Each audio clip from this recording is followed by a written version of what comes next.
Hello everyone. आज हम लोग पढ़ेंगे पॉलिटी और पॉलिटी में हम पढ़ते आ रहे हैं मूल अधिकार फंडामेंटल राइट्स। उसमें आगे के आर्टिकल हम देखेंगे आर्टिकल 22, 23, 24 और 25। तो देखिए, इससे पहले देख लेते हैं अपना फैक्चुअल क्वेश्चन। तो देखिए, उत्तर प्रदेश में कौन कौन से लोक नृत्य जो है फेमस है। तो देखिए, चरकुला, नौटंकी, रासलीला, चौला और सायरा। आपको कौन सी याद रखना है? चरकुला, नौटंकी और रासलीला याद रखना है। कुछ भी ऐसे करके याद रखिए कि उत्तर प्रदेश में नौटंकी बहुत होती है या रासलीला होती है, ठीक है, और सर्कुलर रहती है। ये तीन आपको याद रखने हैं। अब हम देखेंगे अपना टॉपिक। तो देखिए, आर्टिकल 22 में क्या दिया हुआ है। तो आर्टिकल 22 में है कुछ दशाओं में गिरफ्तारी और निरोध से संरक्षण। अब ऐसे सोचिए, मान लीजिए कि आपको कभी गिरफ्तार कर लिया जाता है ऐसे काम के लिए जो आपने किया ही नहीं, ठीक है। आप अगर आप पूछते हैं, आपको कोई गिरफ्तार कर ले और मतलब आप पूछे कि हमने किया क्या है, लेकिन अगर आपको बताया नहीं जाए कि आपको क्यों गिरफ्तार किया जा रहा है, आपको वकील ना मिले, ठीक है, और कितने भी टाइम तक के लिए आपको अंदर रखें, तो सोचिए आपके साथ कितना बुरा होगा। लेकिन हमारे यहाँ ऐसा नहीं होता है, क्योंकि हमें इसके विरुद्ध एक मूल अधिकार फंडामेंटल राइट मिला हुआ है आर्टिकल 22 में। ठीक है, अब ये बात हो गई। अब आप इसे याद कैसे रखेंगे? तो देखिए, अगर आप स्टोरी बनाएंगे तो आपको याद रहेगा। तो आर्टिकल 22 में ऐसे ही याद रख लीजिए, जब आप 22 साल के हुए थे तो आप गिरफ्तार हुए थे।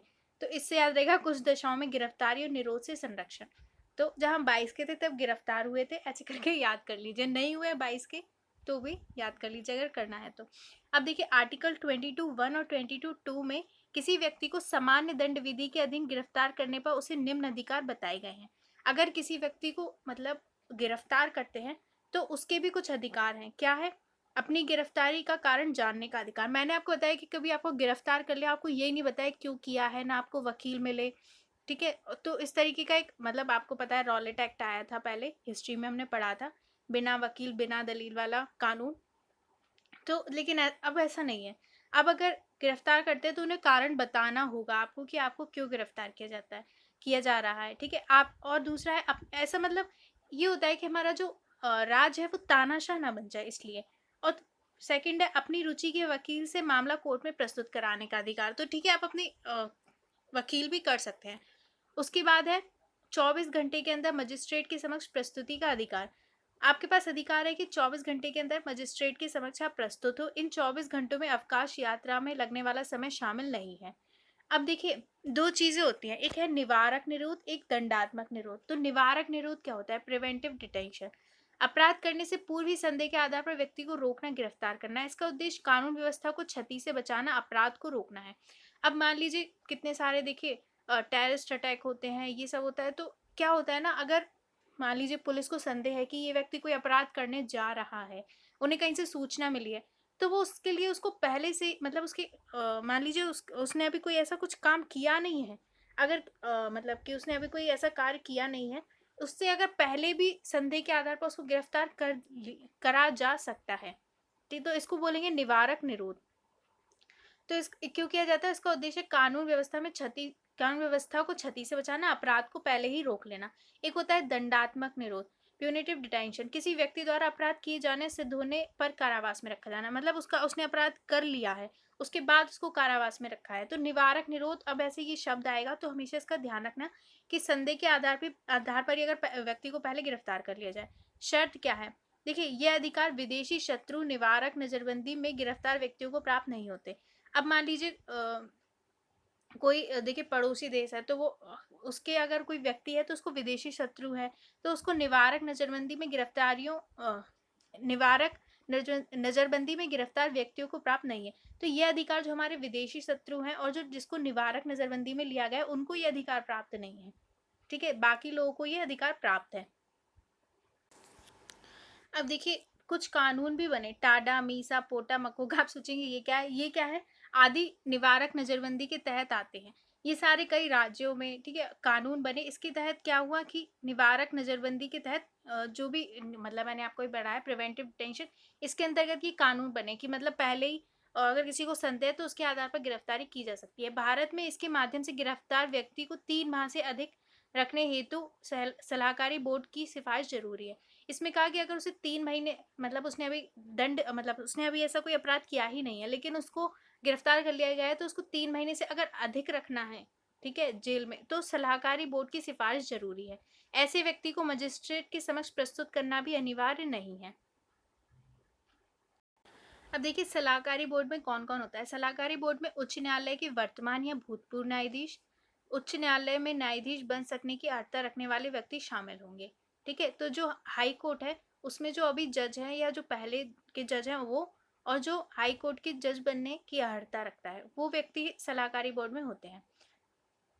अब देखिए 44 जो संविधान संशोधन था 1978 के द्वारा निवारक निरोध की अधिकतम अवधि 3 माह से घटाकर 2 महीने की गई। अब देखिए 2 महीने तक ही रख सकते हैं, उसके बाद हमें सलाहकार बोर्ड की सिफारिश चाहिए होगी।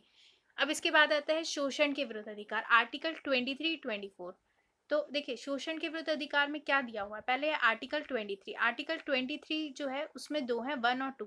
क्या दिया है 1 में, मानव का दुर्व्यवहार, ह्यूमन ट्रैफिकिंग और बेगार बलाश्रम का प्रतिषेध और इस उपबंध का कोई भी उल्लंघन अपराध माना जाएगा और विधि के अनुसार दंडनीय होगा। अब देखिए ये अधिकार मानव को मिले हुए हैं। देखिए ह्यूमन ट्रैफिकिंग होती है, जैसे मान लीजिए किसी को किडनैप कर लिया और उसको मान लीजिए भीख मांगने में लगा दिया, तो ह्यूमन ट्रैफिकिंग। ठीक है, किसी बेगार मतलब बिना पैसों के काम करा रहे हैं, बल आश्रम, जबरदस्ती उससे श्रम करा रहे हैं, इन ऐसा नहीं करा सकते हैं। ठीक है, और इसको क्या है, ये उल्लंघन माना जाएगा, अपराध माना जाएगा और इसके अनुसार आपको दंड मिल सकता है। आर्टिकल 23(2) में है, राज्य को सार्वजनिक प्रयोजन हेतु अनिवार्य सेवा अधिरोपित करने की मनाही नहीं की जा सकती। लेकिन राज्य है, अगर राज्य कोई सार्वजनिक प्रयोजन हेतु अनिवार्य सेवा की मांग करता है तो आप मना नहीं कर सकते। ऐसी सेवा अधिरोपित करने में राज्य केवल धर्म, मूल, जाति, वर्ग के आधार पर विभेद नहीं करेगा। लेकिन जो राज्य है वो इसमें विभेद नहीं कर सकता है।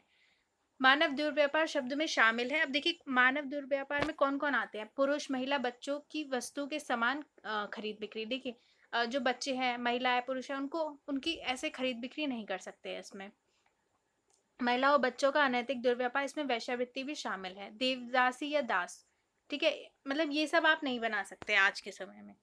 देखिए पहले दास प्रथा थी, है ना, तो इसी तरीके से अब इसको अब बंद कर दिया गया है। संसद द्वारा अनुच्छेद 35 में प्राप्त शक्ति द्वारा मानव दुर्व्यापार और बंधुआ मजदूरी के लिए दंड की व्यवस्था हेतु 2 कानून बनाए गए हैं। अब देखिए क्या होता है ना, मूल अधिकार मिले हैं और मूल अधिकार से जुड़े जो हमारी संसद है वो कानून भी बना सकती है। तो देखिए इस पे बनाए गए हैं अनैतिक दुर्व्यापार निवारण अधिनियम 1956 और बंधुआ मजदूरी प्रणाली उन्मूलन अधिनियम 1976, इसके अंतर्गत कानून बने हैं।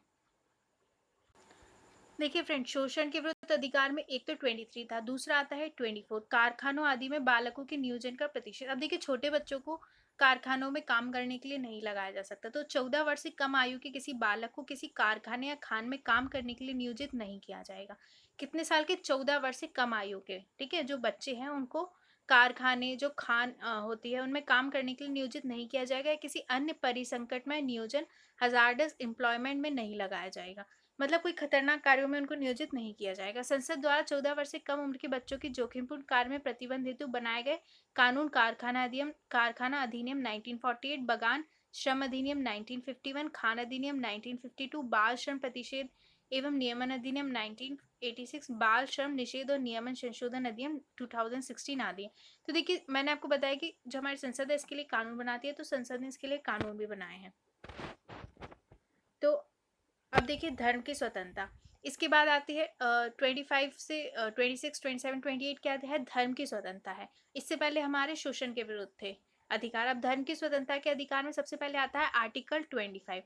तो देखिए इनको याद कैसे रखेंगे, तो आर्टिकल 25 देखिए सबसे पहले क्या होगा, धर्म में कि आप किसी को भी मान सकते हैं, किसी को मानना आएगा ना, आप मन में किसी भी भगवान को मानेंगे या अल्लाह जिसको भी मानेंगे, ठीक है, क्राइस्ट किसी को भी मानेंगे, तो सबसे पहले क्या आता है कि हम किसी को भी मान सकते हैं। तो देखिए अंतःकरण की और धर्म को अबाध रूप से मानने, आचरण और प्रचार करने की स्वतंत्रता आर्टिकल 25 के अनुसार है।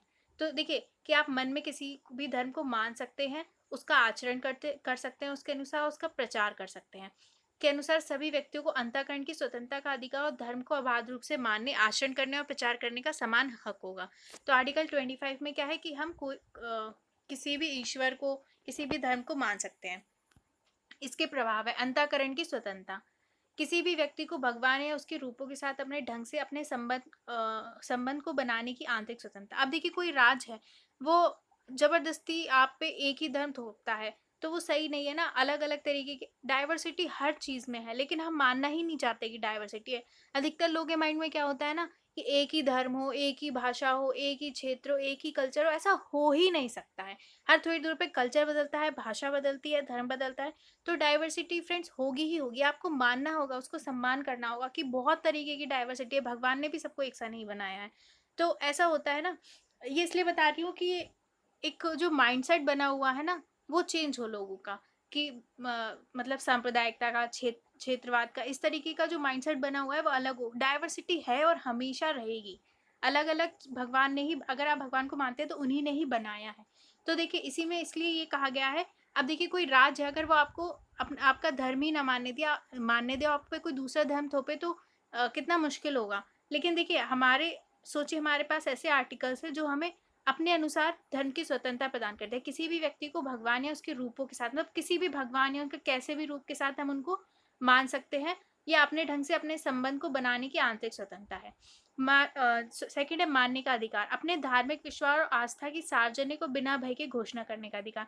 अब ऐसा नहीं कि आपका धर्म है लेकिन आप छुपा छुपा के रखना है, आप मतलब इतना डर का माहौल है, आप मान सकते हैं और मतलब जो आपका धार्मिक विश्वास आस्था है उसको मान सकते हैं और उसकी घोषणा भी कर सकते हैं। तीसरा है आचरण का अधिकार, धार्मिक पूजा परंपरा समारोह करने और अपनी आस्था विचारों के प्रदर्शन की स्वतंत्रता। आप देखिए, आप जो भी, अगर मान लीजिए आप कुछ भी करते हैं, पूजा करते हैं या कुछ भी, तो आप जैसा भी चाहे आप कर सकते हैं, पूरी तरीके से आपको स्वतंत्रता मिली हुई है इसमें। ये शायद आपको बड़ा नहीं लग रहा होगा, लेकिन अगर आप किसी ऐसे देश में रहेंगे जहाँ पर आपको मानने ही ना दिया जाए, सिर्फ एक धर्म थोपा जाए, तो बहुत मुश्किल होगी। अब देखिए आदर्श रूप से तो हमारी भी कंट्री में ये सब चीज़ें नहीं मिलती हैं, लेकिन एक संविधान में दी हुई है, ये बहुत बड़ी बात है। प्रचार का अधिकार, अपनी धार्मिक आस्थाओं का अन्य को प्रचार और प्रसार करना तथा अपने धर्म के सिद्धांतों को प्रकट करना। मतलब आप अपने, आपका जो धर्म है आप उसका प्रचार कर सकते हैं, परंतु इसमें किसी व्यक्ति को अपने धर्म में धर्मांतरित कराने का अधिकार सम्मिलित नहीं है। लेकिन देखिए इसमें एक चीज शामिल नहीं है कि आप जबरदस्ती किसी को अपने धर्म में चेंज करा लें, ऐसा नहीं हो सकता है। इसमें यह अधिकार सम्मिलित नहीं है। जबरदस्ती किया गया धर्मांतरण सभी समान व्यक्तियों के लिए सुनिश्चित अंतःकरण की स्वतंत्रता का अतिक्रमण करता है। तो जो जबरदस्ती धर्मांतरण किया जाता है वो क्या है, हमारे जो अंतःकरण की स्वतंत्रता मिली हुई है उसका अतिक्रमण करता है। अब मैंने आपको यही बताया ना कि देखिए, मतलब डाइवर्सिटी वाली बात मैंने आपको इसीलिए ही बताई कि डाइवर्सिटी है, क्योंकि देखिए होता है जबरदस्ती धर्मांतरण वगैरह कराते हैं, सभी कराते हैं हर उसमें। तो वो नहीं कराना है, हमें मानना है कि डाइवर्सिटी है, लोग अलग हैं, उनके कल्चर अलग है, तो उसका सम्मान करें, है ना। यही चीज, इसी वजह से इस बातें बताई गई थी। उपरोक्त प्रावधानों से यह स्पष्ट है कि अनुच्छेद 25 केवल धार्मिक विश्वास को ही नहीं बल्कि धार्मिक आचरणों को भी समाहित करता है। ठीक है, इसमें केवल ऐसा नहीं कि धार्मिक विश्वास दिए गए हैं, धार्मिक आचरण मतलब जिस तरीके से आप पूजा करना चाहें, जिस तरीके से रहना चाहें, वो सब भी समाहित करता है। ये अधिकार सभी व्यक्तियों, नागरिकों एवं गैर नागरिकों सबके लिए उपलब्ध है। यद्यपि ये अधिकार सार्वजनिक संस्थाओं, नैतिकता, स्वास्थ्य और मूल अधिकारों से संबंधित अन्य प्रावधानों के अनुसार है। राज्य को इस बात की अनुमति देता है धार्मिक आचरण से संबंध किसी आर्थिक, वित्तीय, राजनीतिक या अन्य लौकिक क्रियाकलापों का विनियमन या निबंधन करे। तो देखिए इस पर कुछ रोक भी होती हैं, जैसे सामाजिक कल्याण और सुधार के लिए सार्वजनिक प्रकारों की हिंदुओं की धार्मिक संस्थाओं को हिंदुओं के सभी वर्गों अनुभागों के लिए खोलना। मतलब अगर ऐसे मान लीजिए कि हिंदू धर्म में जैसे कि मानते हैं जो लोअर कास्ट है उनको अगर कभी मतलब मंदिरों में ना घुसने दिया जाए, तो ऐसा नहीं है, आप ऐसा नहीं कर सकते हैं। जो उन धार्मिक संस्थान है वो जितने हिंदू हैं उन सभी के लिए खुलेंगे। तो अगर कुछ गलत हो रहा है तो सरकार इसमें हस्तक्षेप कर सकती है। अनुच्छेद 25 में दो व्याख्याएं दी गई हैं। पहला, कृपाण धारण करना और लेकर चलना सिख धर्म को मानने का अंग समझा जाएगा। तो देखिए क्या है कि आप कृपाण, जो सिख लोग हैं वो कृपाण धारण कर सकते हैं, उसको लेकर चल सकते हैं। और दूसरा, इस संदर्भ में हिंदुओं में सिख, जैन और बौद्ध सम्मिलित हैं। तो ये दिया हुआ है पूरा हमारा आर्टिकल 25। अब हम नेक्स्ट वीडियो में बाकी के आर्टिकल्स पढ़ेंगे। अगर आपको मेरे वीडियोस पसंद आ रहे हैं तो इनको ज़रूर मेरे चैनल को सब्सक्राइब करिए और दूसरों के साथ शेयर कर दीजिए। Thank you.